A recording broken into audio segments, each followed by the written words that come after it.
শুনেন, একটা জরুরি বিষয় নিয়ে আজকে কথা বলবো। সেটা হচ্ছে যে আসছে জাতীয় নির্বাচনে আমরা ভোলার যারা জনগণ আছি, আমরা একটা বিষয় একটু ক্লিয়ার করি। আমরা বিগত দিন আমাদের সেতু নিয়ে আমরা যে আন্দোলন করছি, আমাদের আন্দোলন হচ্ছে আমরা ওইভাবে সাড়া পাই নাই। এখন বিষয় হচ্ছে যে আমরা আগামীতে এই যে নির্বাচন 12 তারিখে যে নির্বাচন হতে যাচ্ছে, এই নির্বাচনে আমরা ওই প্রার্থীকে ভোট দিব যে আমাদেরকে কমিটমেন্ট দিবে যে আপনাদের যে সেতুর চাহিদা ভোলা বরিশাল সেতু সেটা বাস্তবায়ন করব। আমাদের সাথে কমিটমেন্ট হবে যে আমরা ভোলা বরিশাল সেতু বাস্তবায়ন করে দিব। যে বলবে যে বাস্তবায়ন করে দেবো, আমরা তার পক্ষেই ভোট দিব। ঠিক আছে, এবার যেই হোক আমরা তাকেই আমাদের মূল্যবান ভোটটা দিয়ে জয়যুক্ত করব। আমাদেরকে ভোলা বরিশাল সেতু দিতে হবে, আমাদেরকে ভোলায় বিশ্ববিদ্যালয় দিতে হবে, মেডিকেল কলেজ হসপিটাল দিতে হবে।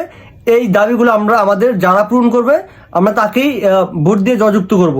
কারণ আমাদের সেতু খুবই গুরুত্বপূর্ণ, যেভাবে হোক যে কোনো মূল্যে হোক আমাদের সেতু প্রয়োজন। এই জন্য আমরা দেখে শুনে তাকেই, তাদের সাথে কথা বলে, আমাদের থেকেও যারা সিনিয়র আছেন, যাদের গুরুত্ব বেশি, যাদের সম্মান অনেক বেশি, আমি মূলত নিজের পক্ষ থেকে, নিজ থেকে বা আমি ভোলা বরিশাল মানুষের পক্ষ থেকে তাদেরকে রিকোয়েস্ট করতেছি, আপনারা তাদের সাথে কথা বলেন, প্রার্থীদের সাথে কথা বলেন, তারা যেন আমাদের এই দাবিগুলো মেনে নেয় এবং এই দাবিগুলোর সাথে একমত হয়। যে একমত হবে আমরা তাকেই ভোট দিয়ে জয়যুক্ত করবো ইনশাল্লাহ। সবাই যদি আমার কথার সাথে একমত হয়ে থাকেন, আমার কথার সাথে যদি সবার যুক্তি মিলে, তাহলে অবশ্যই শেয়ার করে ভোলার প্রত্যেকটা মানুষের কাছে আমার ভিডিওটা পৌঁছানোর জন্য সুযোগ করে দেন এবং নেতাদের কাছে, প্রার্থীদের সামনে যাতে আমার ভিডিওটা যায় সেই ব্যবস্থা করার দায়িত্ব আপনাদের। এই জন্য দ্রুত শেয়ার করে জোরের গতিতে সবাইকে জানিয়ে দেন।